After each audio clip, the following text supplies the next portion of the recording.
So guys, this was my very last CELTA vlog post. I really enjoy spending my last month with you. And whether you're a trainee, a trainer, or someone just interested in the land of CELTA and what is entailed, I hope you enjoy the content and I hope you'll find it useful. And if you're a candidate on the course, congratulations! You guys have done an amazing job. And I'm sorry I kept it a secret from you that I was keeping the vlog. But I hope you're going to enjoy it and it will be a nice memory for you. So with that, David is signing off. Enjoy CELTA and teacher life. Bye. Oh. Hello. My name is David and I'm one of the teacher trainers here at International House Budapest.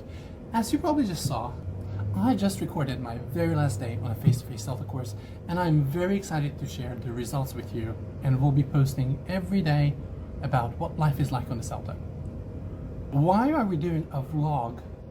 Well, because we can, and two, because we've never seen online before that a trainer would talk to you about every day, about how their days go, what they do, what are the pitfalls, what are the things that you can pay attention to on the course, and also how we spend our days and weekends, and what is the experience like as a trainee as well as a trainer.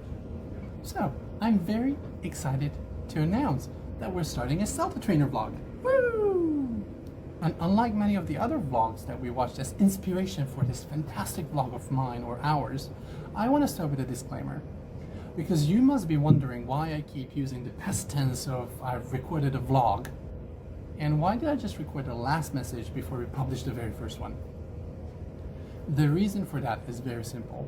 One of the most important things for us on the course is the training experience and making sure that everyone is treated in a fair and equal way. Because of that, you'll see that I won't be discussing any of the trainees, and also we think that it would have been really strange as a trainee completing the course and being aware that your tutor vlogs every day about how things are, and we wanted to avoid that experience for the trainees. Another disclaimer that I wanted to share is that trainees were unaware that I was shooting a vlog until the very last day, and they were very supportive when they found out. And I hope it will be a nice experience for them to rewatch their days and just relive the CELTA experience in a vloggy sort of way. So please join me on Monday and find out what happened on day 1 of the course. See you online. Hi everyone, this is David. I'm the assistant course tutor on International House Budapest face-to-face CELTA course here in Budapest. We just wrapped up day 1 and we've done a lot of different things today. We started the day with a lovely input session on language analysis. Then we did some assisted lesson planning for tomorrow, which we abbreviate as ALP. And ALP simply means that we look at the lessons that people will teach for the next day. And then we had a lunch break. And from 2 until 4:30ish, we did our very first unassessed sessions that the trainees and the students alike really enjoyed. This is my first video log, and this is the very first video log of our teacher training department. A lot of times we're asked, how do you spend the day in the CELTA? So in the next month or so, I'm going to be talking to you every day and I'll tell you the sort of things that we did, both from the trainee's perspective and the trainer's perspective. Each day, I'm also going to answer some of the frequently asked questions that we get. For example, what is the CELTA? The CELTA stands for Certificate in English Language Teaching to Adults, and it's owned and moderated and assessed by the prestigious Cambridge University Press, or Cambridge Assessment. And this is a certificate level course aimed at those who are just about to start their teaching careers. At International House Budapest, you can take the course face-to-face, you can take the course online, you can take it full-time and you can take it part-time. So there's really a lot of variety for trainees to choose the course that best fits their needs. We recommend a full-time course to trainees who can set aside a month's worth of time, 4 weeks. 4 weeks plus 1 day if it's an online course. And we recommend a part-time course to those who have other commitments. In that case, the course is about 3 months. Who are the candidates on CELTA courses? As per Cambridge Assessment, in order to be able to take the CELTA course, you need to be over 18. You need to have a level of education that allows you to study in tertiary education in your own country. And you have to have a good command of the English language, which happens to be the C1 CEFR level. Why do trainees take the course? Some are here to improve their already existing teaching skills, but a majority of the trainees that we have here are completely new to teaching, and they're very excited about the prospect of starting their teaching career, either with us here at IH Budapest or somewhere else. A lot of the trainees are excited to start traveling because the CELTA certificate travels really well. And some of you are equally excited to continue their teaching jobs, but with a brand new certificate and a lot of new skills. So this was day one of my CELTA vlog. I'll see you tomorrow. And this is the second day of our face-to-face CELTA course here at International House Budapest coming to an end. Today I'm in a different classroom because we're running 2 teaching practice sessions, so I can move between rooms. Today morning we had another input session, this time on concept checking questions or CCQs, because on the CELTA course we do love abbreviations. We looked at how to convey meaning and how to clarify that.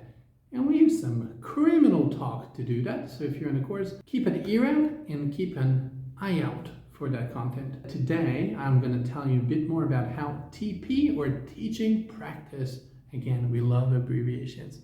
So how teaching practice works on our face-to-face CELTA course. Again, the schedule is that from 10 to 12, we run input sessions. These are sessions where we teach you how to teach. Between 12 and 1, we do assisted lesson planning, and these are sessions where your tutor is going to go through the teaching practice points with you to make sure that you know exactly what you're teaching the next day. Between 1 and 2, we have lunch, which is sometimes my favorite part of the day. And between 2 and 4:30, we have teaching practice or TP. Today, we just had the first assessed teaching practice sessions, and the trainees were fantastic. The way TP works on the course is that on most days or most weeks we do TP or teaching practice between Monday and Thursday, but on some days we also do teaching practice on Fridays if we have a national holiday or something else why we need to make up a session. Altogether, we teach 8 times at 2 different levels. So some of the candidates will start at the upper intermediate level for 1, 2, 3, 4 sessions, and then finish on the lower or the pre-intermediate level for sessions 5, 6, 7, 8. After every... Hello everyone and welcome to day 3 of the face-to-face CELTA course and the 3rd video in my CELTA teacher trainer vlog. Today we had an input session where we talked about the differences and similarities in receptive skills lessons, so listening and reading lessons. We also set up the very first assignment, which I'll tell you a bit more about in a few seconds. Today, I'm on my lunch break and enjoying our lovely balcony here at International House Budapest before we're back for the teaching practice sessions, where again, 3 trainees will teach between 2 and 4:30, and after that we're going to have feedback sessions from 4:45 to 5:45 before we finish for the day. One of the most frequently asked questions that we have on the course is how many assignments are there? And the answer is 4. There's the language analysis assignment, that's the first written assignment. Then there's focus on the learner. Then there's the language skills related task. And last but not least, there's lessons from the classroom. In the language analysis written assignment, we focus on meaning, form, pronunciation, and appropriacy of different items at different levels. All of the assignments are between 750 to 1,000 words. And when you submit them for the very first time, then it's either a pass, hooray, or a resubmit, which is absolutely fine, and it happens. If you need to resubmit an exercise, then you only need to resubmit one part of it, and we're going to indicate that with a box for you. And then for the second submission, it's pass or fail. In order to successfully pass the CELTA course, you need to submit 4 assignments, and of those 4, you must pass a minimum of 3. But please bear in mind that if you fail 1 assignment, then you will not be eligible for a grade at the end of the course, which could be pass, pass B, pass A, or fail. And we're going to discuss these in one of the next videos. For each of the assignments, we give about 1 week, and all the resources are available on an online classroom or the teaching library that we have in the school. Keep watching and join me for day 4, where we're going to have a special guest. See you soon! So, hello and welcome back to day 4 of our CELTA teacher training vlog here at International House Budapest. Today is a very special day. We had a fantastic input session taught by Assessor today. Then we did some assisted lesson planning for tomorrow's lessons, and the trainees are currently doing teaching practice while Esther and I are preparing for tomorrow's input sessions. So One of the most frequently asked questions that we get on the course is, who are the trainers? So every course, by default, there's always a main course tutor, an assistant course tutor. So Esther, can you tell us what got you into teacher training and CELTA training? Okay. Well, me and IH Budapest, we go way back. I did my CELTA here, and then I did my Delta here, and then I did all the other courses that IH Budapest offers. The Young Learners course, the one-to-one course, the exam prep course, and everything, really. And then I did some teaching several years, and then around 5 years ago, IH decided to train up some new trainers, and they contacted me. It's a fantastic opportunity, so of course I said yes, and since then I'm still here. And we hope you're going to stay with us for a very long time. I hope so too. So, can you tell us what does a main course tutor do, especially compared to an assistant course tutor? Well, the main course tutor has the privilege of communicating with Cambridge, that is registering the trainees, talking to the assessor, uploading the grades, administrative things like this, and also harmonizing the work of the other tutors on the course, if there is more than 2 of us, which often happens. And also I'm the point of contact on this course for any problems that the trainees might have, or any complaints, any questions, and making some decisions about the course, like the timetable, arranging the input sessions, and so on. What is the thing that you enjoy the most being a CELTA trainer? Okay. Well, I just love that the CELTA is so practical. When you're a novice teacher, I think that's what you really need. Real practice and not so much theory. And this really has a deep end approach. So you start teaching basically from day one. And for me, I can see so much progress in such a short time, from day one to, I don't know, the end of week 4. This is really rewarding, and I think that's the best for trainers. And sometimes, especially because now this is the very first week of the course, we can already see the potential in some of the trainees. So we'll be very excited to see where they get to in week 2, 3, and 4, and how far they're going to come in just under 4 weeks. Yeah. So what advice would you give to someone who's currently doing the CELTA or is about to do it? Because a lot of time we ask, so what are successful trainees like? What would you say? What would you tell them? What are the few things they should do if you're in a CELTA course? Well, some advice that I got and I remember from my trainers, must be useful if I still remember it. During the lessons, the thing to keep in mind is less is more. Keep it simple, short and simple. That's very helpful. And when planning the lessons, try to visualize what's going to happen in the classroom. Try to imagine the classroom, how you're going to hand out the materials, where the students are going to be, and so on. So try to act it out in your head, basically. Almost like virtual reality, with you imagine where the people are going to be. That's right. And plan your time.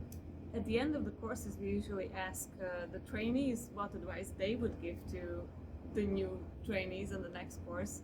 And I think the answer that we get the most often is plan your time wisely, because it's really intensive, especially the full-time course.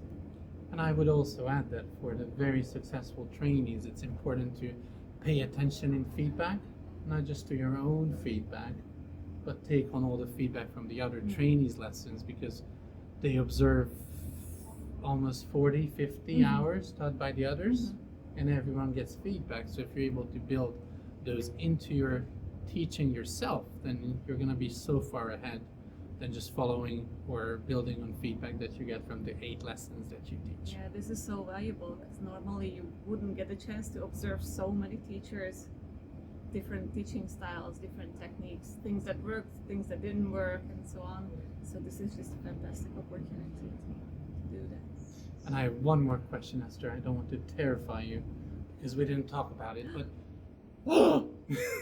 we even matched today our clothing. That's how organized we were today.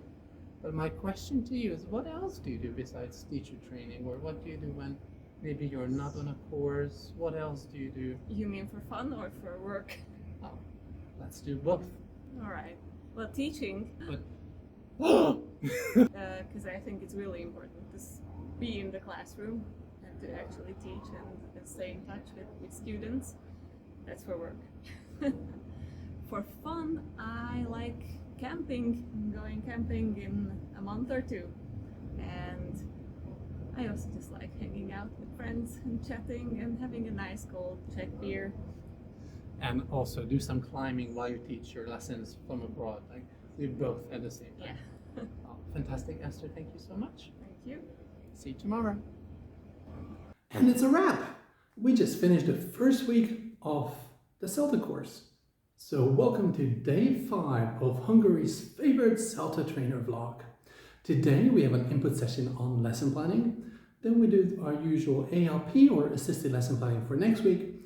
Then we had lunch and we just finished the teaching practice as well and feedback. Everyone passed. So far it's happy days on the course. Day 5 on the CELTA course is also a great divider because trainees just finished their second TP or teaching practice. So now they're going to get their first stage 1 tutorial in which they're going to get written feedback about how they are doing compared to themselves. How are they developing and where they are against the criteria in the course. Day 5 is also a big change in the course because after the lesson planning input session, when we look at what to put in the lesson plan, how to plan the lesson, and some lesson planning hints and tips that we cover in the course, from week 2 onwards, they need to submit full lesson plans with main aim and subsidiary aims and personal aims and all the materials and the procedure sheets. And also, for the first time, they need to include the language analysis sheets. One of the most frequently asked questions that we get on the course is, how much work does the course entail when you're not here in this lovely building? The most frequent answer we give to that is that preparation can take anywhere between 4 to 6 to sometimes even 8 hours on the course that you do at home or in the evening. So during the lesson planning input session, we looked at hints and tips on how you can save time in that preparation. There are some very basic principles that work in finance, commerce, economics, banking, coding, anywhere else. They work really well in the course as well. One of the things that we really recommend is that trainees adopt the MVP principle. Now, the MVP principle, unless you're watching sports and talk about GOATs, is the minimum viable product. At what point do you think your lesson planning is done? At what point and at what stage do you think that your lesson plan is ready to be delivered? If you set yourself 2 or 3 hours to plan a lesson and tell yourself that after that I have to go to sleep, if you were to spend 4 or 5 more hours, just how much better would that lesson plan be? At what stage do you feel like, I've done enough on this lesson plan, now it's time to get some sleep? Another tip that we look at is the 80-20 principle, which again works in a variety of fields. When it comes to lesson planning, again, use the first 2 to 3 hours to plan about 80% of the lesson. Get the lesson stages right, get the procedures right, and get the handout done. Because again, at that stage, your lesson plan is ready to be taught. It may not be the perfect lesson plan that you can do, but it's going to be one that's going to be enough to pass the course. And it means that rather than spending 7 or 8 hours on it, you spend 3 hours on it, but in exchange, you gain an extra 4 or 5 hours to sleep, which can be a massive difference. So next time, I'll be logging in from week 2 of the CELTA course that we're already very excited about. See you on Monday. Hello to the weekend edition of Hungary's favorite CELTA trainer vlog. This is the first weekend of the course, and this weekend trainees are likely to be working on their assignment 1, which is going to be due on Tuesday. They're also working on their lesson plans for teaching practice 3, which they're going to be teaching on Monday and Tuesday of week 2, so in a few days. Now, one of the things that we tell trainees to do is 2 things. One is to try to do a little work each day so the workload doesn't add up. So while the trainees are working on their assignments and their teaching practice lesson plan for week 2, I'm also be writing their teaching practice points for TP 3 and 4 so they get them nice and early so they have a few days to prepare. The second thing we tell trainees is to take some time off. Budapest is a wonderful city and that's worth exploring. There's the hills of Buda, there's Margaret Island, you can take a boat trip, and it's really important to relax, to put the course aside and to just really focus and do something that's different. And although this is a face-to-face vlog that I'm doing, it's even more important on the online course. Take some time off screen time. Give your eyes and your brain some time to relax. And the third reason why I'm keeping this video nice and short is because I'm enjoying my ice cream. So, which is already melting. So guys, enjoy the weekend. Week 2, here we go. Welcome to day 6 of our face-to-face full-time course here at International House Budapest. Today we finished an input session on pronunciation and phonology, which is an always interesting one because we have such a nice and multilingual, multinational group. Then we did assisted lesson planning, but with our new groups, and I'll tell you why in just a second. And then we had teaching practice with our very big and new groups. Day 6 of the course is a big change because from today onwards, trainees have to submit a full lesson plan, as I described before. But for me, I get to see a new group and a whole new group of teachers teaching a new group of students, which is always very, very exciting for me. Now, what do we know about the students? The students that you teach are real-life students. They pay a very, very minimal fee if they can, or if they are refugees, job seekers, or pensioners, they get to take the course for free. So really it is one of the best groups that you're ever going to teach in your entire career because they're here to study, to have a great time. We do assessed lessons with them. We do unassessed sessions. Today, one of the teachers from the US, she watched The Little Mermaid song with the students, and I was listening to The Little Mermaid being sung by wonderful Hungarian, Chinese, and Japanese students, and it was so beautiful. And as you experience 2 different levels in the course, you swap halfway through. As a trainer, I switch on week 2, and then I'm going to stay with my group for the upcoming weeks. Another reason why day 6 of the course is such a biggie is because we gave back trainees their Progress 1 records, which is the very first written record that summarizes what their strengths are and what their action points are for the rest of the course and what they'll be working on in day 2 until we get to stage 2 progress records at the very end of the week. So stay tuned, and I'll see you guys in day 7. Today, we've already started working on the next assignment. Welcome to day 7 of my CELTA trainer vlog here at International House Budapest. It's hard to believe that time is flying by so fast when you're on a course, and each day is a new day, and each day is a new challenge, and each day is a new opportunity. So today we had an input session called Focus on the Learner. And what we look at there is we look at learning strategies, and we look at applications for what you can do with learners. What are the areas that you can take into account, and what are the areas that you should take into account? Thinking about your learners' previous experiences, thinking about their learning preferences, thinking about what they did before, thinking about what their goals are. So there's just a lot. And assignment 2 is really exciting because based on all the information that you find out about one of the students in the teaching practice groups, you have to write 750 to 1,000 words, and you have to include an analysis of the students, what they're like, write up a profile, what are the things that they're good at, what are the things that they need to improve, what are the things that they're not so good at, and based on all of that information and the profile that you write up, you have to come up with different tasks to help them. So in this way, the assignment is really something that emulates real teacher life. You have a student in class who needs to work on a few areas. You need to identify these, analyze these, and then find the best way to get through to the students and help them improve and help them achieve their goals. And when I said each day is a new challenge on the CELTA course, is that today trainees have to submit assignment 1, which was language analysis, and today they already work on assignment 2. So there's really no stopping. At the same time, some of the trainees are already teaching their TP3, and this week we're going to end up on finishing their TP4s, and this week we're literally halfway through the course. See you guys tomorrow. Hello and welcome to day 8 of the course. Today we had an input session and teach test, and then we did our usual assisted lesson planning for tomorrow, and then teaching practice in the afternoon. So today I wanted to talk a little about input sessions. The way input sessions are designed is that each day we teach you skills that will help you teach better.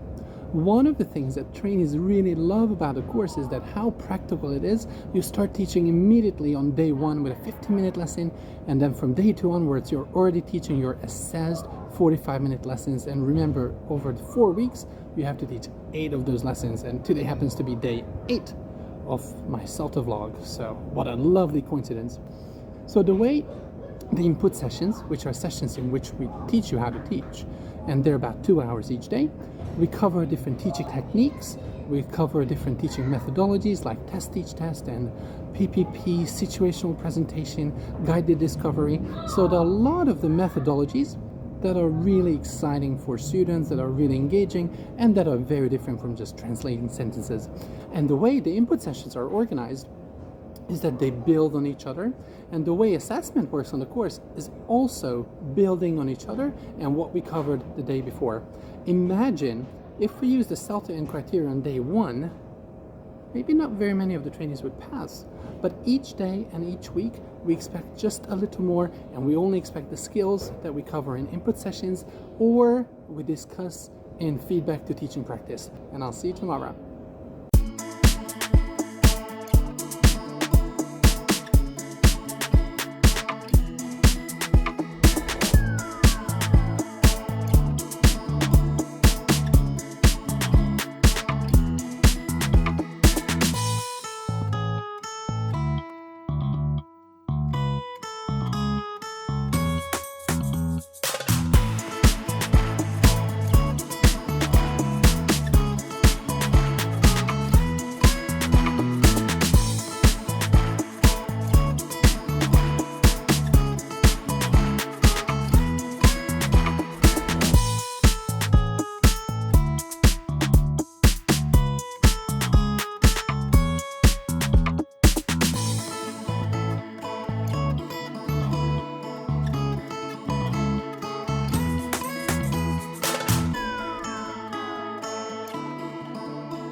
Oh, I didn't notice you there. Hello, and welcome to the end of week 2 on our face-to-face CELTA course here at International House Budapest. Week 2, that means that we just finished day 10, which also means that I just ran out of fingers to show you how many days we've been doing the course for. So how did the past 2 weeks go? We've done a lot of input sessions. Trainees have taught their TP 1, 2, 3, 4. Remember, TP stands for teaching practice. They've done a lot of assisted lesson planning. They also received a lot of feedback on their teaching, and trainees just finished Stage 2 feedback, which is, remember that Stage 1 is a written feedback at the end of week 1, and at the end of week 2, we do oral feedback, and we have about a 20-minute chat with the trainees of how they think they're going. There's the long CELTA criteria, which is why we call it CELTA 5, because there are 5 main areas or 5 main criteria on the course, and trainees have to mark where they think they are on that criteria. It's a long table, and then the tutor completes the same, and then we have an honest and open discussion about whether the trainees are meeting the standards, whether the trainees are below the standards, or whether the trainees are above the standards, in which case they're doing really well on the course.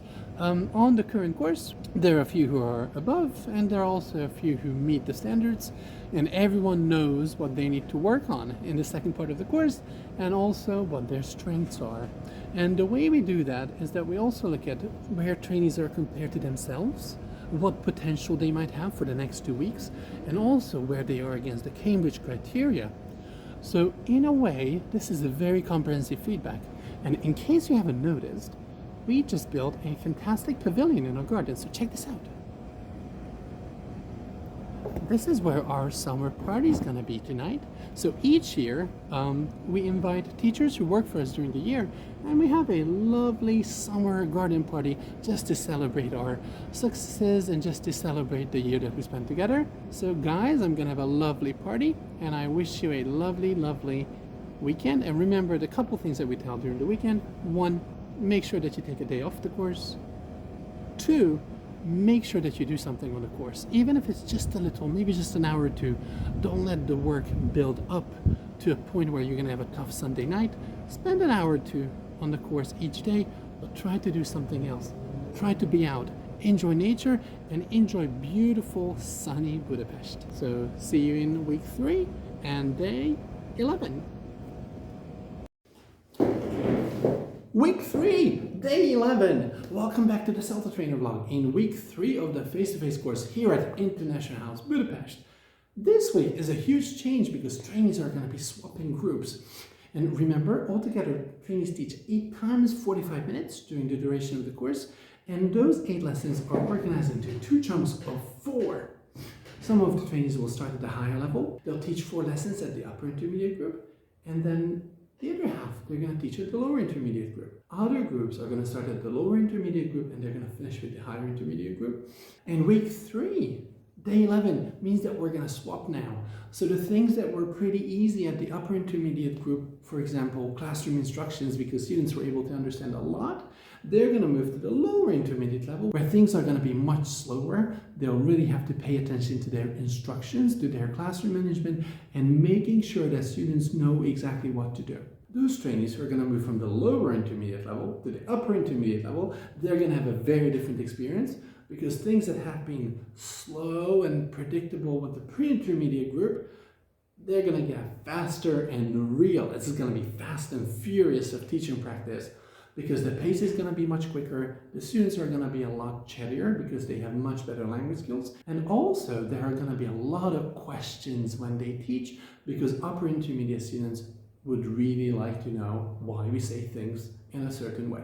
At the same time, assignment 1 is being returned today. Some of the trainees did a fantastic job and passed on the first go. Some of them will have to resubmit, but that's just part of the CELTA. And remember, for the first attempt, you can either pass or you have to resubmit. And it's only the second attempt that it's pass or fail.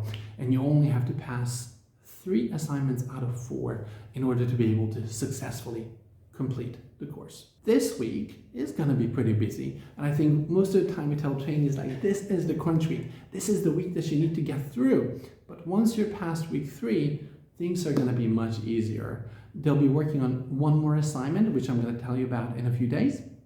They're going to be submitting and then resubmitting assignment 1 and then 2 if they need to. And generally, we're just getting to the part of the course where it's going to be really busy, and we'll also be setting up assignment 4 towards the end of the week. So of all the weeks, week 3 is the busiest one. In terms of the CELTA Trainer Vlog, this week will be very exciting because I'll be showing you around the building. We're going to talk about the practice students who come to these groups, and we'll also talk about assignment 3, and then we're going to be looking at the materials that we make available and also the online materials that we have from our online CELTA course that our face-to-face courses can use. So week 3 is really busy, but it's also an exciting week. Guys, welcome back to day 12 of the CELTA course. If you've been following the series, you know that I talk about the building, I talk about the trainers, I talk about the different facilities and different syllabus and curriculums, but there's someone that we haven't mentioned yet. So Sandra, what exactly are you going to do today? Hi, I'm Sandra, and I'm going to do a little Q&A with the CELTA trainees, and we're gonna go grab a coffee and some snacks and chat about their experience with CELTA. Fantastic. And what is your job here at International House Budapest? I'm the marketing coordinator, and I'm editing the CELTA vlogs. And we're very thankful for Sandra's help in making this series happen. Sandra, have a wonderful time, and we'll see you later. Thank you, bye!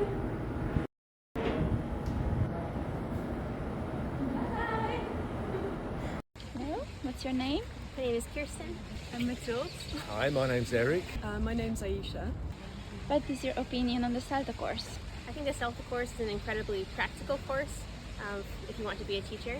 I think you can study a lot of grammar, study a lot of the theory of how to teach, but when it comes down to it, this is really the best option for learning the practice of teaching, which is incredibly important. I'm loving the CELTA course. It's really intense, but has so many good people teaching and learning, and it's a really positive environment. I'm loving it. Really interesting, very stimulating, intensive. I think the other students will mention that, but rewarding as well. I'm feeling that I'm learning a lot, and it's given me confidence to embark on what I hope to be a rewarding career. I think the CELTA course is really great for just learning a new skill and meeting lots of new people. It's very fast-paced and quite intense, but it's really, really worth it and so rewarding. What do you think about the teachers? The teachers are great. They vary in different teaching styles, and it's really nice because you get to see the way they teach, the way they give feedback, and then you switch over halfway. So it's a very varied course, and they're really friendly. Teachers are really supportive, they know what they're doing, and I always feel confident when I'm with them, so they help each of us equally. I think the teachers are very good at what they do. I think they each bring unique perspectives to the CELTA content that we're being taught, and that they really help us to see our own weaknesses, but also our own strengths, and help us to live up to our potential as teachers. The teachers, I think they're fantastic. We have two teachers, and they're both different, but it's obvious that they're talented teachers, and they're humorous and very supportive. Great. Can you describe a day in the life of a CELTA trainee? So it's pretty intense. During the day I feel like I absorb everything, and I'm with a lot of people, with the trainees, with the students, and then evenings are usually calmer, preparing for the next day, so thinking about everything I've learned during the day. The day in the life of a CELTA trainee is intensive, so there's a lot of study. At the school from 10 till 6 approximately, with an hour lunch break, and in the evenings we're typically preparing for the next day's teaching. Weekends doing assignments. I would say that for me personally, my day tends to start a little bit late because I like to work in the evenings, so I just get ready for the course, go to the course. We get a nice 1 hour lunch break in the middle of the day, and then after the course it's a lot of reviewing and preparing materials for the next day. A day in the life as a CELTA trainer. I tend to wake up quite early so I can have some time for some breakfast and maybe a walk around the city. We have school 10 till about 5:36, and then the evenings are we study quite a lot. So that's pretty much a day in the life, but then I usually try to do something nice at the weekends as well, like go and explore the city. What do you think of International House Budapest as a school? Good. Yeah, people are friendly. There are lots of facilities for printing, computers, books, and teachers you can talk to as well. So if you've got ideas or questions, there's always somebody around. And its location for me is very convenient. It's in the middle of Buda and next to a transport hub. So wherever you are in Budapest, it's easy to get to. I think the school is very organized, we always receive things on time, people are really helpful, and just the space is wonderful. It's like a garden, and I love being there. I think it's great. It's a great location. It's a really nice building, and we have a lovely garden and the park nearby. As a school in general, it's just really nice, and I like it. I think that as a school, it has a very warm, welcoming environment in general. There seems to be a really good work culture, and it also draws back many of the same students every year because they enjoy their courses so much. Do you have any tips for someone about to start the course? If you're a native speaker, I would brush up your knowledge of English grammar and stuff like that, because I'm a native speaker, and we just speak the language, we don't understand how it works. What are all these 12 tenses? Do we have 12 tenses? So it pays to learn about English grammar. I would say that especially if you're a native speaker, the more grammar prep you can do, the better. At the same time, I wouldn't stress too much and just be prepared to work hard throughout the course. I would say to clear a schedule your course, it was going to be your life. Also, just remember to have fun and remember why you wanted to do the course, so why you're really passionate about it to keep you going. Yes, I think first tip is prepare. Maybe try and do a bit of revision before and really try and know your stuff before you come.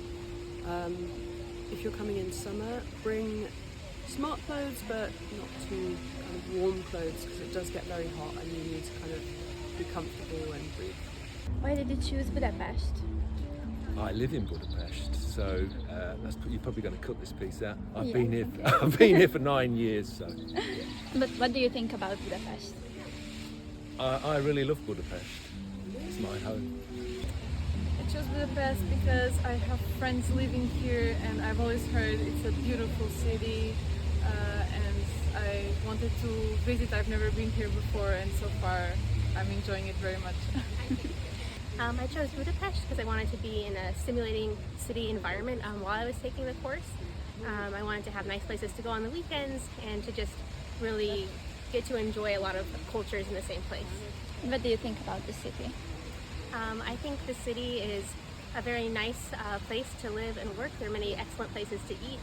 The city is very well connected with public transport and of course there's a beautiful view from the river. I love the city. I've been here before, but only for a holiday. So when I thought there was an opportunity to study here and live here for a month, I thought this is perfect for me. And what do you think about it? The city? The city itself, it feels quite safe for me. There's lots to see, there's lots of buildings, it's very grand, opportunities to meet people, have good food. All in all, it's a great city. What do you usually do during your lunch break? During my lunch breaks, sometimes they're very lively. I hang out with the other trainees and I go have lunch with them.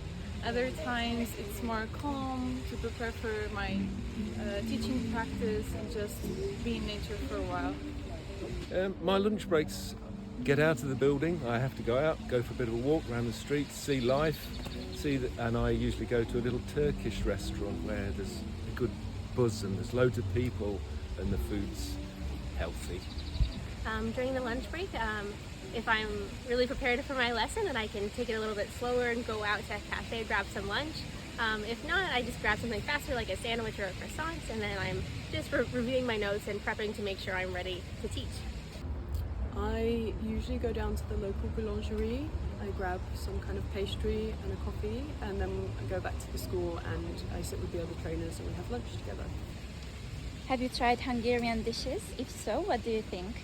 So I still need to do my homework, try more Hungarian dishes, but so far I got to try some of the national cakes and I really enjoyed those. Yes, I have. I can't remember all of the names because it takes a while to get used to those, but I really like langos. It's really good. I haven't tried anything very traditional, just the national cakes that you have for competition every year. I tried last year's and one from 10 years ago that one of the trainees bought for us to try. What do you think about it? I think they were really good, yeah, I really enjoyed them. Thank you so much. Portobágyi húsos palacsinta with a somlói galuska dessert. Thank you so much. You got that bit as well. Welcome to day 13 of International House Budapest CELTA teacher training vlog.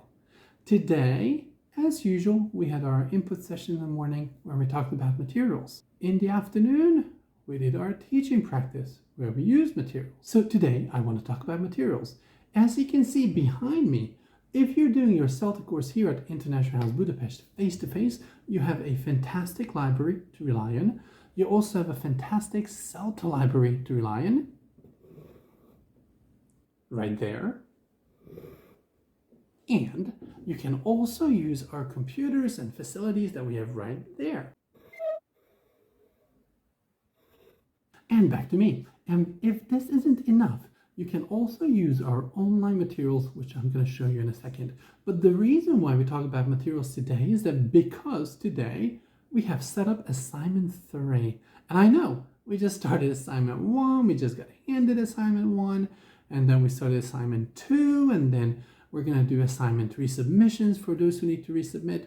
So today there's just a lot of things happening. And again, week 3 of the course is crunch week when there's so much to do. But don't worry, just like I'm telling you about what are the things to do, we're also telling the trainees, and we're keeping everyone posted so everyone feels like they know what to do. Assignment 3, again, is about 750 to 1,000 words, and they focus on authentic materials. One of the things that we think that's really important on CELTA courses is using materials. Some are created for teaching, which are not authentic materials, and some are created for the general public. These materials are also not created for teaching, so when we use them in the classrooms, we need to adapt them, and that is going to be the focus of assignment 3, choosing level appropriate materials. So trainees can choose between upper intermediate and lower intermediate levels, and between those levels they can choose a number of different materials. Then they need to write a rationale as to why they're using that material. They need to justify how it works with a specific group, and what are the different skills that these reading exercises or listening exercises can practice. It's a really interesting and exciting assignment, and I can't wait to see what the trainees come up with. Now, I promised that I was going to show you the online materials as well, so let's jump in. Every CELTA group, whether online or face-to-face, has access to our online materials. And you can see that currently I'm looking at our June timetable. Trainees also have access to everything that's teaching practice and lesson planning, along with materials from these input sessions and all the written assignments that they're going to do during the course. So today I talked about assignment 3. Trainees have access to a lot of useful resources like upper intermediate and lower intermediate course books, DVD observations, activity books, CELTA terminology glossary, and many other books that they can use for the assignments. So unless you would like to buy something specifically, you have all the materials to be able to successfully complete the course and get a pass B, or even a pass A. Guys, I'll see you tomorrow. Assessment on the course. It's always a difficult topic, but it's something that's very relevant to the course and something that's a lot of trainees ask about us trainers. How is the course assessed? What are the potential grades that I get? And what sort of feedback do I get? So let's jump in. We are in week 3 and we're on day 4. So we're almost at the very end of week 3 and almost at the very beginning of the last week of the course, which is super exciting. If you remember what I was telling you about last week when we talked about stage 2s, which is an oral discussion for about 15-20 minutes with the trainees about how they're doing compared to themselves and compared to the course expectations. And even before that, already in week 1, we had our stage 1 meeting, which was written feedback, again, about how your first 2 lessons went. Then week 3 is an important milestone for some of the trainees because there are 2 options. And not everyone gets a stage 3 meeting. Only 2 types of people will get a stage 3. 1, if you're doing exceptionally well, then this is the time that we're telling you, like, look, there's potential for you to get a grade. You can either get a pass, which about 60 or 70% of the people who take CELTA around the world globally will get a pass. About 20-25% of CELTA candidates around the world will get a pass B, and about 5 to 7% of the candidates, they might get a pass A, but that's only true for 5 to 7% of the candidates. So in stage 3, what we focus on is that if your stage 2 was too standard, but now we feel like you're going to be able to do this, then we're going to give you a stage 3 meeting to say, look, here are the things that you need to be able to do to get a grade. We're going to be supporting you, but you have to do the work. So hopefully in that case, stage 3 is quite motivating. Like, hey, you're going to get the equivalent of a merit or a distinction. The other people for whom stage 3s are equally exciting or even nerve-wracking or terrifying are the candidates who might be in danger of failing the course. And this should be the last wake-up call that your trainer is going to give you. Like, there are these 3 or 4 criteria, or sometimes even more, sadly, or sometimes less. Hey, that these are the criteria that you need to meet for the rest of the course, and you need to show it to us consistently that you're able to achieve those criteria. The way the CELTA course works is that there are no minimum numbers of teaching practice sessions that you can pass or fail. When we look at assessment for the course, we look at your entire portfolio, we look at your assignments, we look at your lessons, and we're looking for criteria in the CELTA 5, which is our booklet, which used to be a real booklet, but now it's online. And we look at how you meet those criteria in your lessons, in your assignments, in your lesson planning, and in one of those documents, so they can the plans, the lessons themselves, the teaching, or the assignments, you need to show that you're able to do that. For example, you need to show that you're able to analyze language. It should be evident from assignment 1, which was the language-related task. It should be evident from area 2, which is in your planning. So when you plan a lesson, you need to be able to include all the elements of meaning, form, pronunciation, and appropriacy, if appropriate. And in your teaching, you need to show us that you're able to deliver lessons that are consistent, not only with the CELTA criteria, but that they help students to proceed and progress in their lesson and to learn something new. And that's it. I told you it was going to be a bit more serious topic, but a lot of candidates ask at the very first interview, what should I do to get a grade B or a grade A, or what should I get to get a pass? And what we tell candidates is try not to focus too much on the grades already, because the more you focus on getting a pass B or a pass A, the more you'll feel like everything less is going to be a fail. That if you do anything less than get a grade for the course, then you were not successful, and that's not the case. If you get a pass, that's fantastic. Well done. If you get a pass B, then it's really great work on top of that. Like, again, you're within the 20-25% of the people around the world who will only get a grade. And if you're pass A, then absolutely fantastic effort. Well done. You're in the top 5 to 7%. But that shouldn't take away from your experience of enjoying the course, being able to focus on the course, focus on your students, and at the same time, focus on yourself. Not make it the most stressful month of your life because you're out to achieve a grade B or a grade A or a pass B or a pass A. Try to enjoy the course. Try to take on as much as you can. At the same time, have fun, because that's what teaching is all about. And input sessions is where we trainers have our fun. So you should be allowed, and you should have your own time of fun as well on the course. Now, speaking of fun, tomorrow is the last day of week 3. So we look forward to having the stage 3 meetings and then potentially a meal or some drinks out with the trainees on the course. After tomorrow, the next time we're going to meet is already the first day of the last week of the course. It feels like it's been a long course already, so let's push on just a little more, and I'll see you guys tomorrow.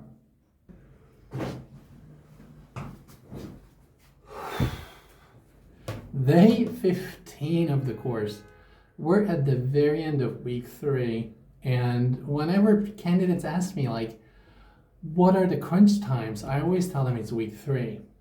Trainees are submitting multiple assignments. They're working on the resubmissions of assignment 1. Some are working on the resubmissions for assignment 2. They're working on assignment 3. We just gave them assignment 4. They still have to teach lessons, and it's gorgeous weather outside. That's why I get pretty sweaty. So end of week 3, day 15. But on the bright side, week 4 is coming up on Monday, so we're almost there. We're trying to tell trainees, like, you're doing great, just keep pushing, just keep pushing. Today we had an interesting input session on functions and how it works to have one meaning with multiple forms, which is a new concept, and we combined it with task-based learning, which again was a new concept, so it turned into this very interesting fusion of an input session where we focused on a technique or a method, but we also focused on a language point because today was the first time they covered functions. Today, we've also set up assignment number 4, which is called Lessons from the Classroom. And this is really a time where trainees have to reflect on how their students see them. What are they like as teachers? What are the activities that they do? How they handle classroom management? And generally, what are their strengths and areas to improve as teachers? And based on these, they have to come up with 3 different ways to improve and develop during the last week of the course and also after the course. So this is one of the first assignments that really focuses on something that trainees will do after the course.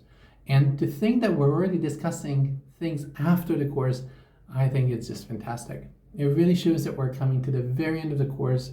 Trainees have worked incredibly hard to get here, and we look forward to seeing them in TP 7 and 8. For teaching practice 7 and 8, if you remember, for TP 1 and 2, we've given them a lot of help and support. For 3 and 4, just a little less, because now they're familiar with all the different frameworks. For 5 and 6, we shortened this further, and for 7 and 8, this is the first time where they got to pick their pages and they got to pick the skills that they're going to teach for TP 7 and 8. So it's going to be, I think, a very exciting week. I can't wait to find out what they're going to teach for TP 7 and 8. And on Monday, we're going to have a very special visitor because it's going to be the assessor's visit. So I'll see you on Monday in week 4. Bye-bye. Week 4, we made it. Today is a very special day because today the assessor is coming.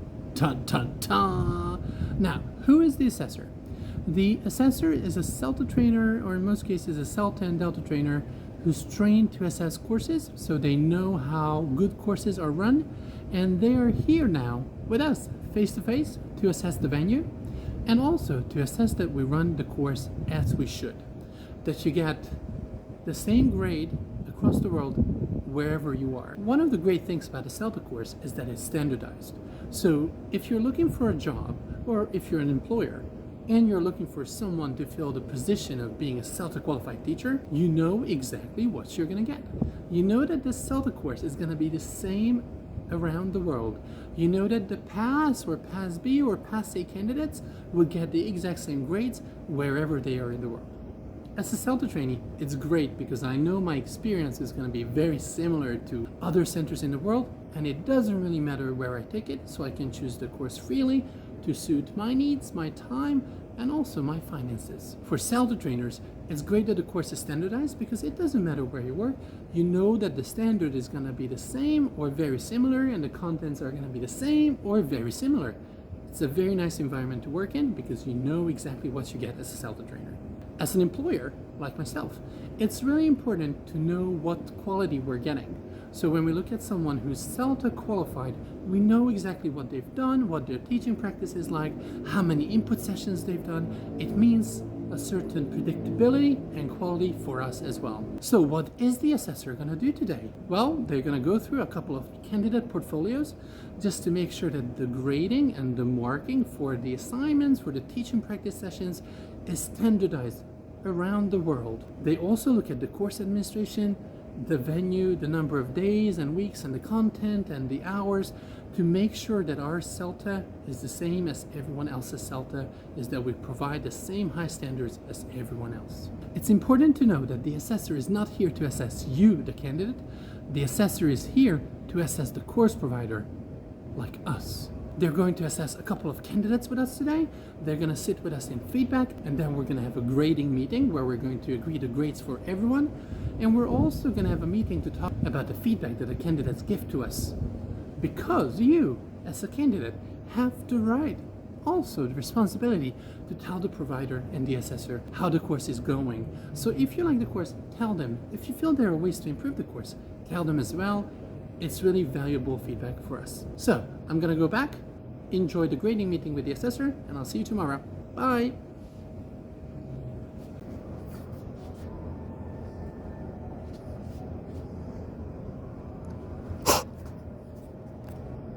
Oh, that's much better. Hello, and welcome to the second day of week 4 on the face-to-face course here at International House Budapest, aka day 17. Guys, we really are counting down. There are only a few more days to go, and we're excited about the end of the course. We're thinking about the end of the course. So one of the trainees asked me today, so David, what are we going to get? Well, you're going to get a few things. One is, of course, you're going to get the CELTA certificate, the shiny thing that we're working so hard for. Good news is that it's coming. Bad news is that it's going to take a while. We're going to confirm the grades on the last Friday or the following Monday of the course. From that point onwards, we have no control over how it's going to go. We're going to submit the results to Cambridge, and Cambridge are going to take their time and spend somewhere between 2 or 3 months to print the certificates, put them in a mail, send them here to Budapest. At that stage, we're going to get in touch with you, and we're going to be asking, where should we send your certificates? And you should reconfirm the address, and from that point onwards, in about 3 or 4 weeks, you're going to get the certificate. So the great news is that in about 3 months, you're going to get your certificate. Now, an even better news is that you don't have to wait that long to be able to apply for jobs, because on the very last day of the course, once the grades have been confirmed by the assessor, remember yesterday's visit, we are going to send you a confirmation that you successfully completed the course with a likely provisional grade of pass, pass B, or pass A. In either cases, well done, you've done an amazing work. Now, this will already let you apply for jobs because it means that, hey, you completed the course, it's confirmed, you're just waiting for the certificate. And that's not all. Like all good things, you're gonna get a third fantastic thing, which is gonna be a report about your performance on the course, how you did, what are the things that you did really well in planning, what are the things that you can improve in planning, what are the things that you did a fantastic job in teaching, and what are the things that you can improve in your own teaching. And you're also gonna get it with your certificate. Now, one thing that I forgot to mention is that when we receive your certificate, we're gonna make a PDF scan and we're going to mail it to you. So you're gonna have the PDF while you're waiting for the real copy. And there's a plus one. There's number 4, which we're gonna talk a lot about at the job session, which for 2 years after graduating from the course, we'd be very happy to be your referees. So if anyone asks you for an academic reference, we'll be happy to provide it for you up to 2 years after course graduation, because by that time we're not going to be able to comment on your teaching because I'm sure it will change that much. So with that in mind, let's start day 18 of the course, and I'll see you guys tomorrow. Bye. Today is going to be a very special day for 2 different reasons. One is that I'm in one of my favorite places here in the school, our coffee corner. Although I don't drink coffee myself, I donated some of the books, and I love taking books with me as well to take home and then return a book in exchange. The second reason why this corner is very special to me is because it's a coffee corner and all the profits and the proceedings are going to go to a different charity each year. So this year we're collecting for Hempal Children's Hospital, and it's a very special feeling to be able to give back to Budapest and to the community that we came from or that we live in. Today's vlog is also going to be very special because it's going to be the first time that we're going to be leaving the school. We're going to get outside because Sandra came up with a challenge for me. She has like, David, what do trainees do for 1 hour every day for their lunchtime? And I said, I don't know. So I asked them, and they said they go to have food sometimes or they just come back and relax. So I believe Sandra came up with a challenge for me, and I think she has a few things that she wants us to do. Get out and find different things. Now, I don't know how it's going to work, but I hope you're just as excited as I am to find out. So let's get going.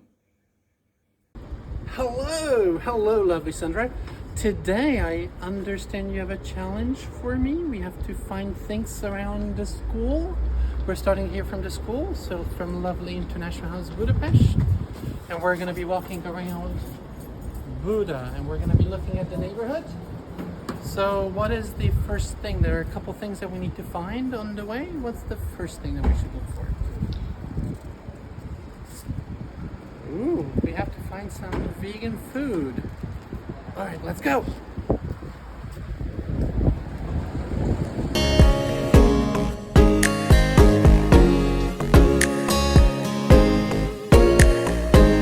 All right, and here we go. This is a vegan bakery. And Sandra, is there anything you like about the bakery? Do you have a favorite thing that they have in the bakery? Yes, my favorite thing in the whole world is chocolate.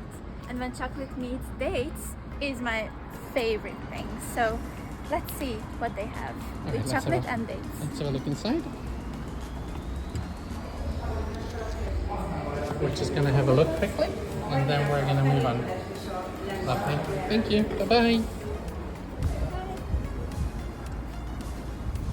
All right. Oh, that was quick. What's the next one? All right. We need to find produce and a farmer's market. And I think I can already see it over there. That white building. So let's go and have a look.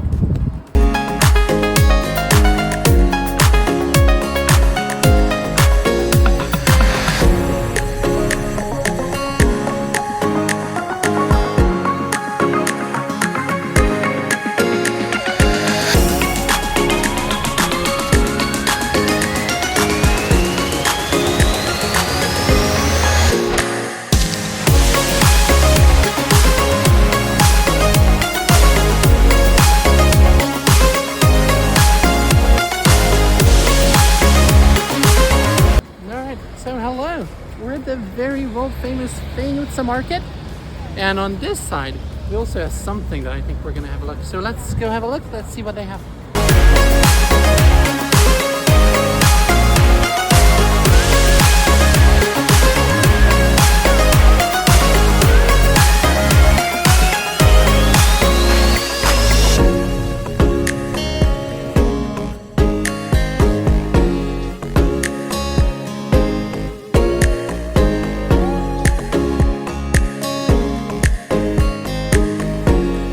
Hello, and that's Melanie. Oh, hello. Melanie is hi, one Melanie. of our fantastic teachers from New Zealand. What are you buying today, Melanie? Revolka és Paradiso. Köszönöm szépen. That's wonderful. This wasn't even arranged. Melanie, we're running a CELTA vlog. Wow. Where every day we record different aspects of CELTA life. So today we're going to be looking at what are the things that you can do around. Well, this is how I practice my Hungarian because I have to talk to somebody. Yes, it's the best way. Wonderful. How do you say hello in Hungarian? Jó napot.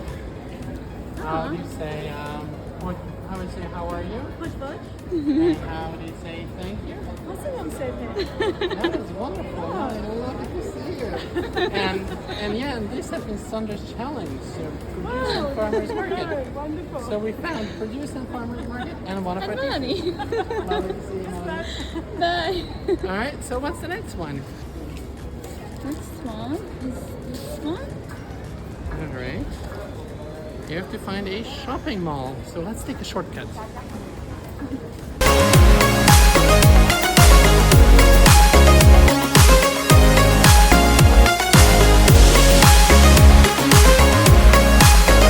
So for those wondering what the market is, this is a lovely local market in the heart of Buda, where people actually buy, and you can buy a bakery product, fresh produce over there, lots of meat, and a lot of things upstairs as well. But we're going to go down because we're going to find a shopping mall.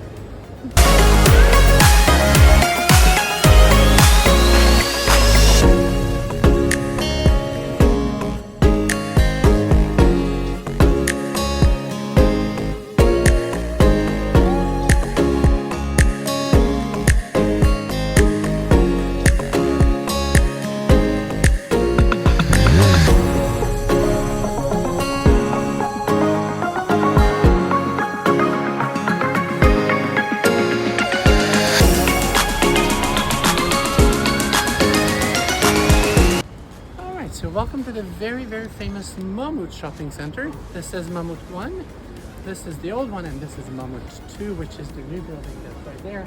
And between the two, there's a little lovely corridor, so you can always cross between the two. And why it's called Mammoet? Because it's the Hungarian word for the mammoth that we're gonna have a look. Sandra, what's next? Next one is this one. All right, so we need to find a pharmacy. Let's go have a look in Mammoet.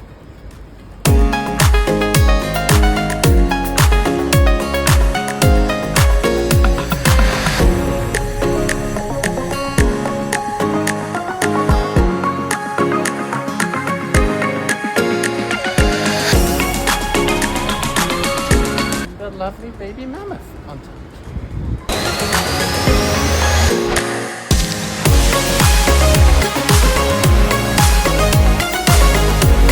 I already see a pharmacy sign. That's promising. Let's go.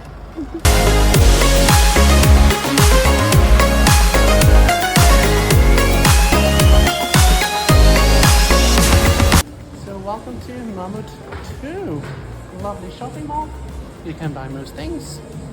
Clothes, beauty stuff, shoes, everything.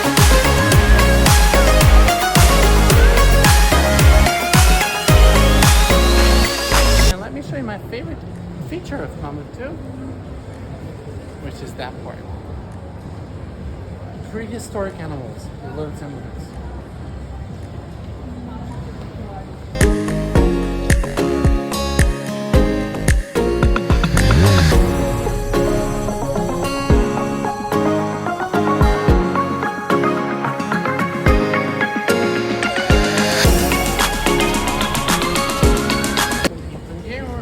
Pharmacy, is CELTA, and we are down once. Now for the sporty students, there's also Hervis, and for the techie students, if you need a new laptop chargers, just go to Media Market. Well, Sandra, it's been 10 minutes so far, and we've already hit a lot of different stops. What's next? I'll give you the next one.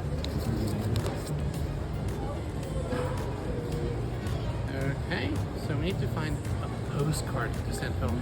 So let's go check it upstairs.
Post office we're looking for.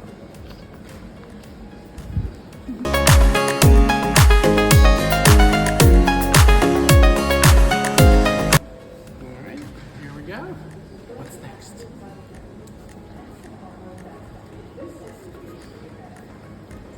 Ooh, all right. Let's go and exchange some money.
the supermarket.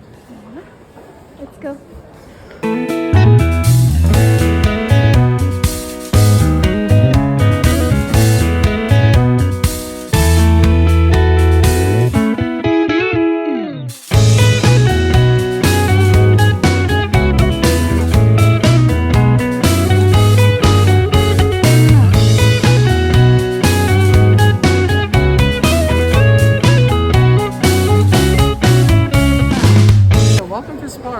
One of the biggest supermarkets around. Alright, let's see what's next. Sandra, will you show us this one? Of course, let's go.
There are so many nice places. You can eat ice cream, you can have a drink or anything you want.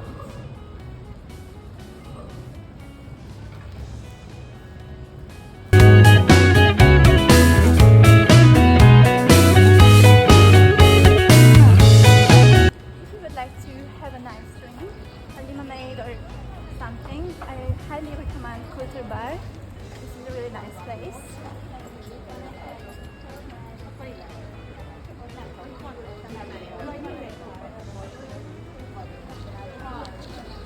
You can also eat here. What's next? A green place to relax. I have an idea.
This is a great place to relax. You can read a book or lay down in the grass, have a coffee, or just sit here and breathe the fresh air.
can feed them.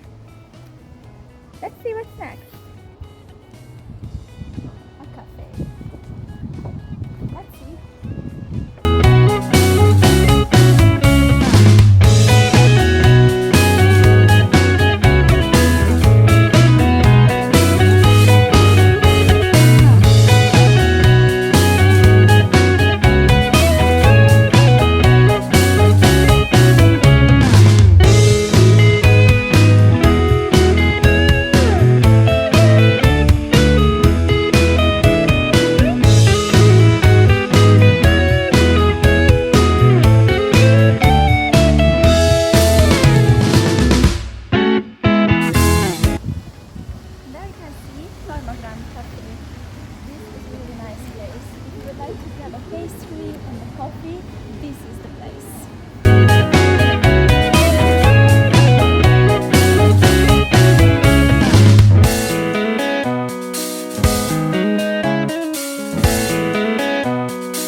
Special Hungarian treat. Quite nice.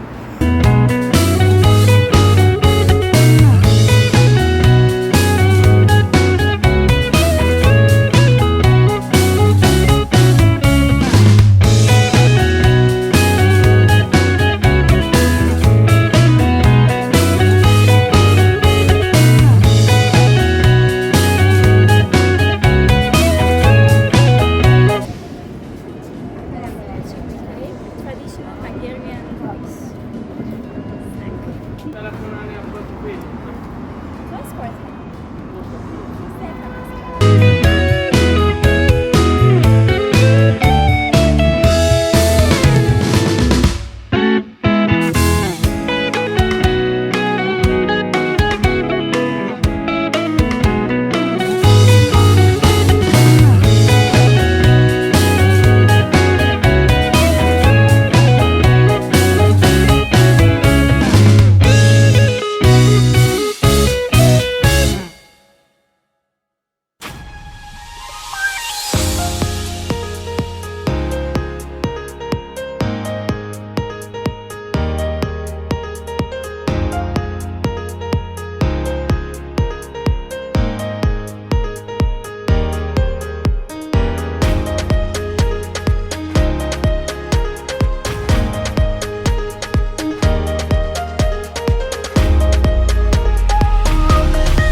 next? Let's see. Ooh, let's find a castle. Now that could be an easy one, because I could show this one. This used to be the building for the post office. But Sandra, is this the one that you really meant? I don't think so. No, let's find the real one. Let's go.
Let's get off.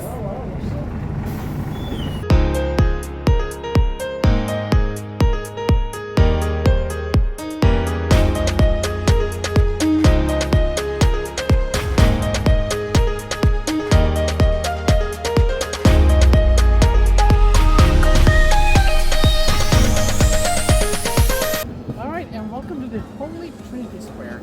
Over here you can see the Matthias Church, and over there's the Fisherman's Bastion. We're up in the Castle of Buda, which was built around the year 1200 to protect the citizens of Budapest.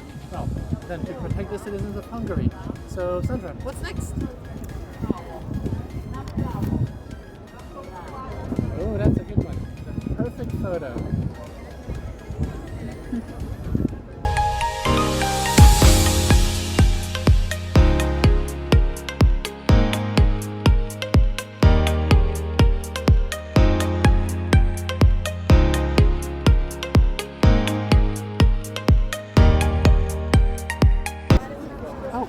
For a second, because I hear something very special. Our traditional Hungarian instrument. Let's go check it out. Oh, wow.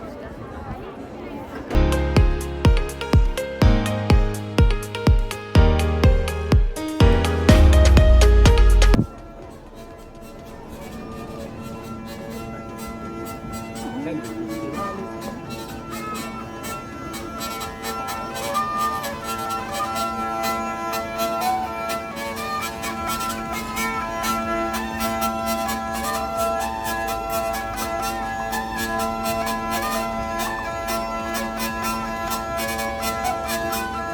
is called a reggae, and this is Hungarian techno music from the year 1800.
Photo from there.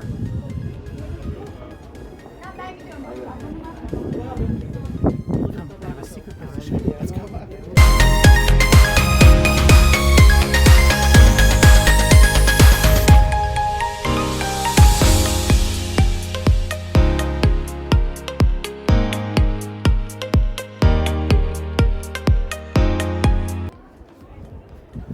Alright, so let's take the perfect photo. Portrait. Check this out. Oh, it is perfect. Alright, Sandra, what's next? This one? A gift from Hungary. Let's have a look.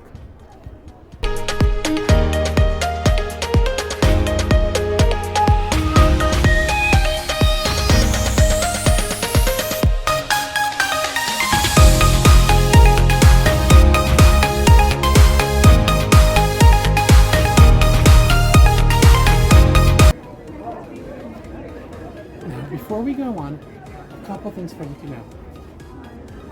That's one of the most famous bridges that we have, and if you're that far down, please definitely go and check out the lion. What you see there is the tallest building in Budapest, which is our cathedral. Alright, let's go.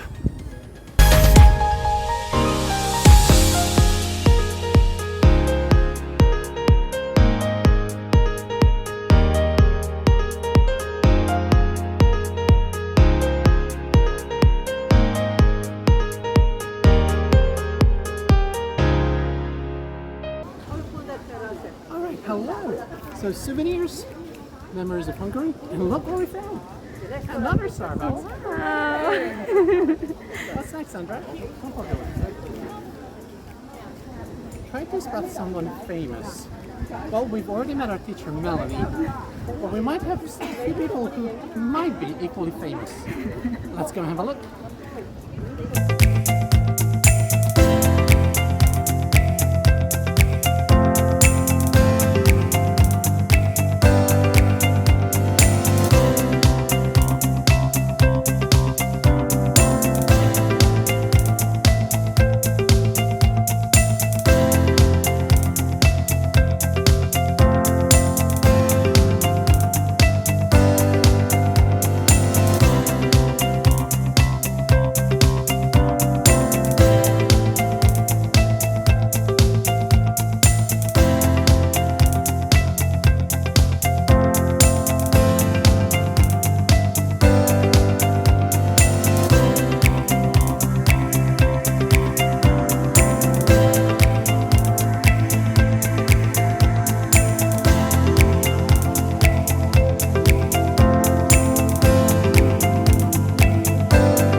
video for 58 minutes and 20 seconds. Oh, Let's go. you have to We're hurry. not gonna make it. Yes, let's go.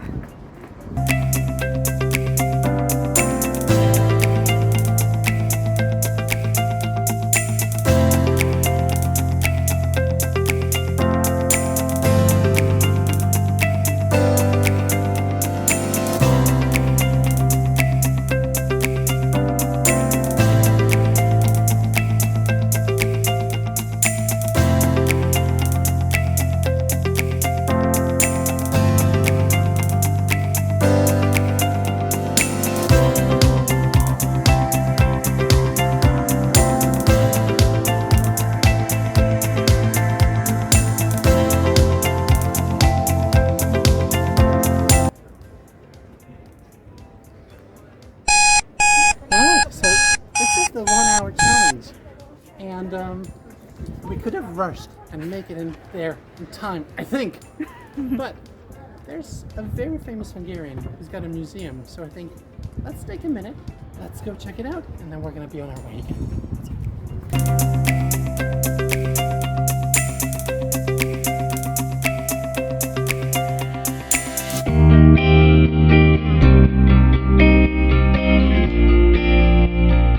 If you're in Budapest in Hungary, and if you think about the most famous Hungarians that you could think of, especially the ones that who made it to Hollywood as well, you could think of Bela Lugosi, who was the perfect vampire Dracula. You could think of Johnny Weissmuller, who was the perfect Tarzan. Tarzan! But there's also a world-famous Hungarian magician called Harry Houdini. And this is where he used to live, and this is now a museum that you could go and visit. Much recommended. All right, let's find those famous people, and we're gonna take 3 more minutes of your time. Let's go.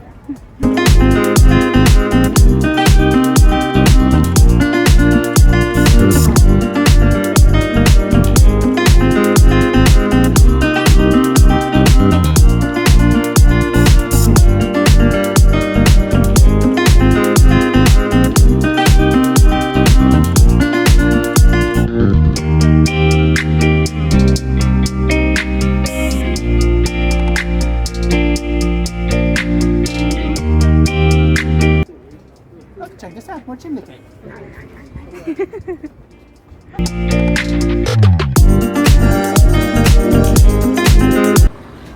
So, that building that you see over here is the Hungarian cloister. This is where the Hungarian Prime Minister works. Now, let's see if the head of state is around it or available. Let's go.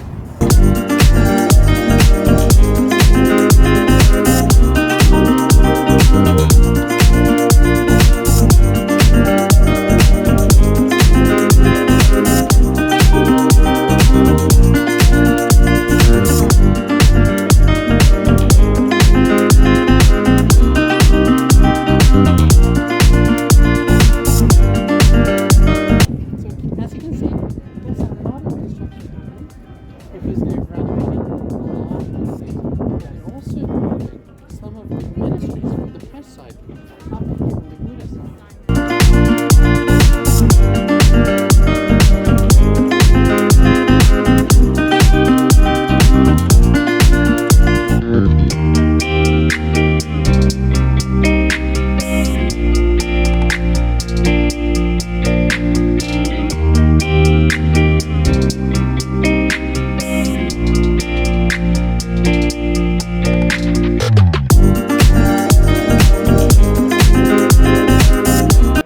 So, as you can see, that building behind us is the Carmelite cloister. That's the other side of where our Prime Minister lives. And on this side, behind me, is where the head of state lives. I don't think we're supposed to make any videos today, so we're just showing you these from the distance. And by the look at how things are going, it also seems like both of the people must be home. So let's have a look. Let's look in those windows. Now let's try to see if we can spot someone famous. Oh, I saw both. Did you? All right, and there's one more thing that we want to show you, and then we're gonna say goodbye. Let's go.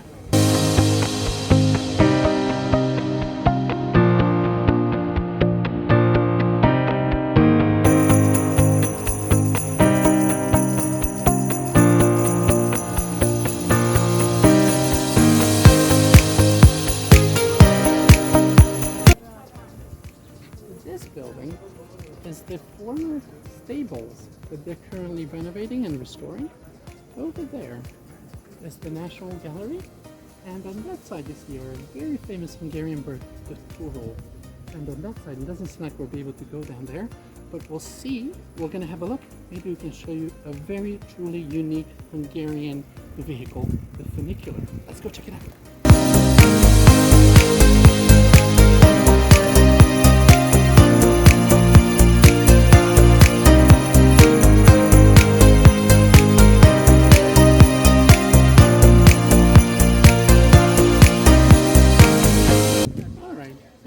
There's a very, very important meeting today, or a very important event. Maybe it's the head of state, might be the prime minister, who knows? But I think we covered a lot in an hour and 7 minutes and 35 seconds. So thank you for joining us. It's been a beautiful day. We've been very lucky with the weather. I think it only gets hotter. But we're going to say goodbye now because Sandra and I are going to get some ice cream on the way back. Maybe even a British college. Thank you for joining us. See you tomorrow.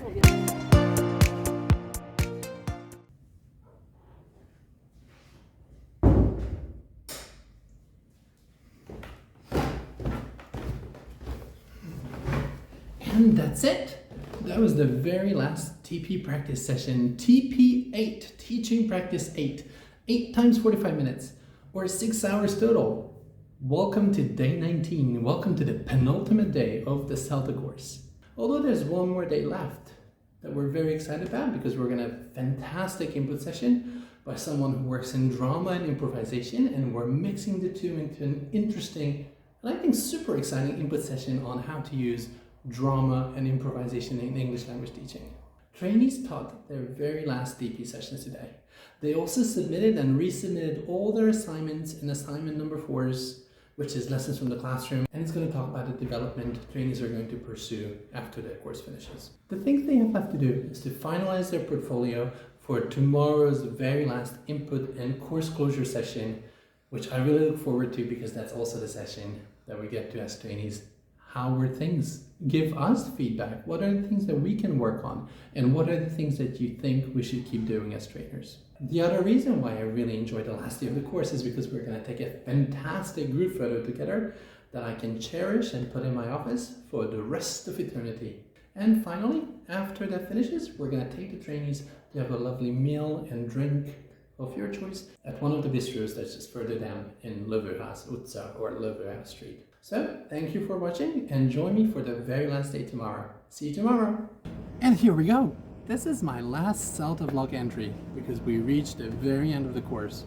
It's been a pleasure having you with me. All those trainees graduating today, well done! You've done a fantastic job. 8 TP sessions, teaching for 6 hours, all the lesson observations, all the lesson plans, all the assignment, all the blood, sweat, and gray hair and tears. Totally worth it. What a fantastic effort. So congratulations to everyone. And if you watched my vlog and followed the journey of the CELTA trainees, I definitely hope that it was useful. I hope it was insightful. Whether you're a CELTA trainee or a CELTA trainer or someone just interested in what the CELTA is like, I hope you enjoyed the vlog. I hope you'll let me know and let us know in the comments what you thought of the vlog, our very, very first International House Budapest vlog. And before we rush to have a lovely meal and drink with the trainees who are just graduating today, I'd like to welcome all of those who are starting the CELTA course on Monday, because one of the fantastic things about the summer is that we're running back-to-back CELTA courses. There are still slots and places available, so if you're interested in the CELTA course, let us know. If you have any questions about the CELTA course, let us know, and we look forward to having you on one of our courses. Thank you so much for following the vlog. I had a wonderful time working together with you, and I hope that you found the vlog informative, sometimes entertaining, sometimes different, and that we'll see you on one of our teacher training courses. We also run the Cambridge CELTA course, and we also run short courses like how to teach business, how to teach exams, and how to teach young learners. And for me, it's a bittersweet moment because what a month it's been. Working with the trainees, working with you, and providing a vlog for you every day has been such a fun time. Definitely a very, very new experience for me.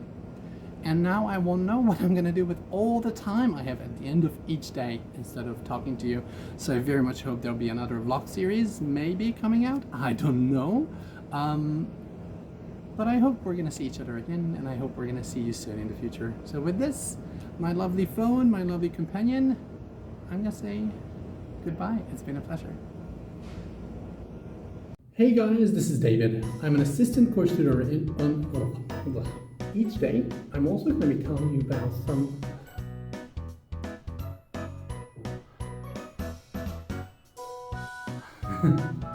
two trainees will teach. Where again, 3 trainees will teach between 2 and 4:30. One of the most frequently asked questions that we have on the course is how many assignments are there, and the question and the answer is 4. Hooray!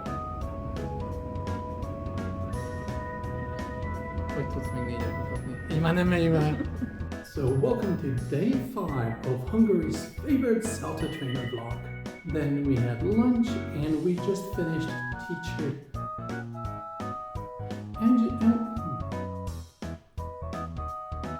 And we just finished the teaching practice as well and feedback. These trainees have now finished the first 2. Week 2. Here we go. We just went.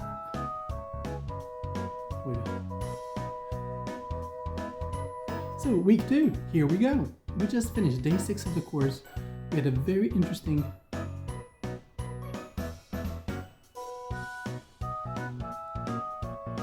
Week 2. Here we go. Today, trainees had to submit assignment 1, which was language analysis, and today they were submitting.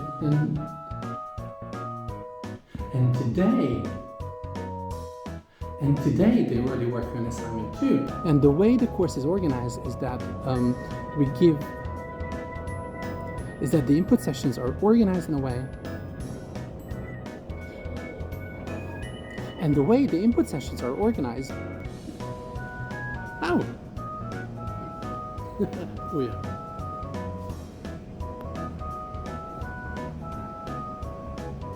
Oh! I think I will not. Day 11! This week. This week is a big change because today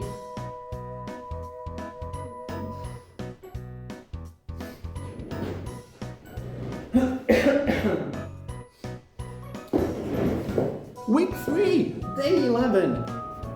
Nem nincs helyen Brandy. Actually,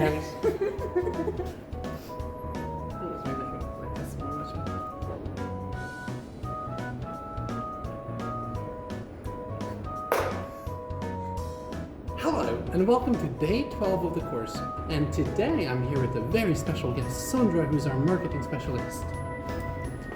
Hi, I'm Sandra, marketing coordinator of International House Budapest, and I'm working on the CELTA. That's fantastic. I can't wait to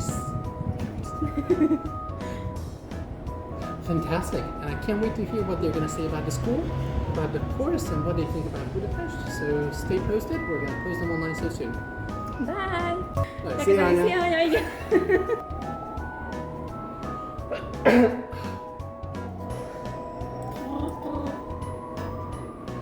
Guys, welcome back to day 12 of the CELTA course. Was I super good? Igen. Erősen indított. Próbáljuk megtartani. So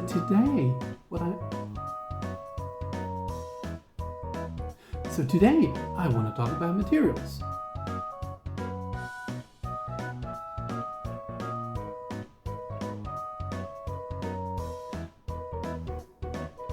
So today, I want to talk about materials.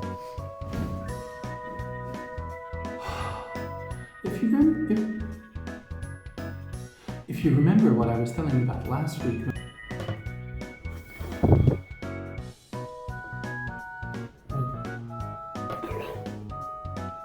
Nem tudom, mennyire drámai.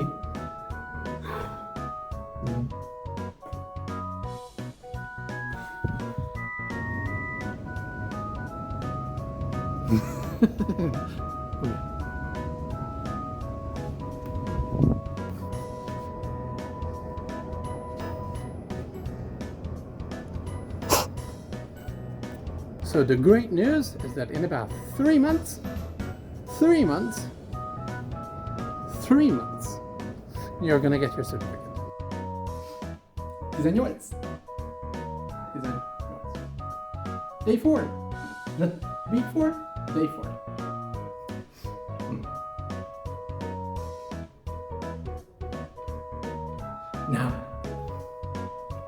Now, I refer to today as the penultimate day of the course, but for a great many things, today was the very last day of the course.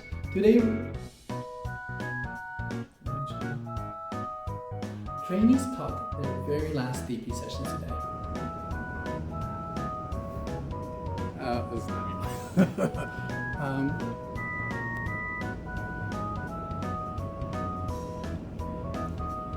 That's the last day of the course. Everyone, this is the last CELTA Vlog entry. No. Nem jó. Drámai felnézés. Ugye? Nem tudom, mennyi lesz volt.